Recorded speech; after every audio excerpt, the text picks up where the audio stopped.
गइलू ए धन की मोटाए लगलू हायु करा घरे से का बेसी मजा मिले कि नई हर के बेना भुलाए लगलू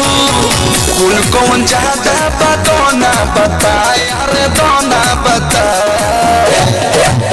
जब सुतनी बलम संगे खटिया लगाए भवना देला झुनुकिया हवा साए साए रे बलम के झुनुकिया हाय हाय हाय बलम के झुनुकिया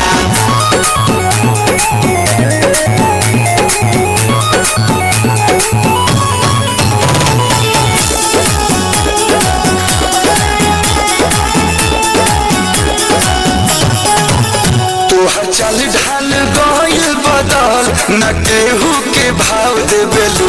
स्टेटस देखा के आजकल करे जाहो घाव देबेलू सोनिया हम राजा हम रानी खानी रहिले रोवा चाहे गावा हम सफा सफा पहिले बोली तोहर गोली खानी लागे धाए धाए अरे लागे धाए धाए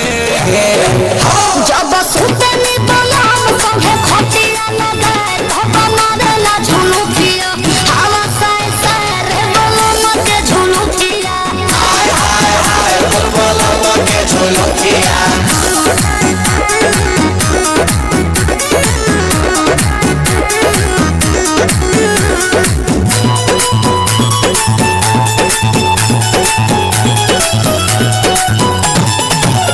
हम एसी में राखी तो जान तुम चमकावत रहू तो सवेरा करे पर कबेस्ट दोपहर नयावत रहू रोशन की सवास हमरा कुछ के न गंगा कोनो जी से शादी करके मन गंगा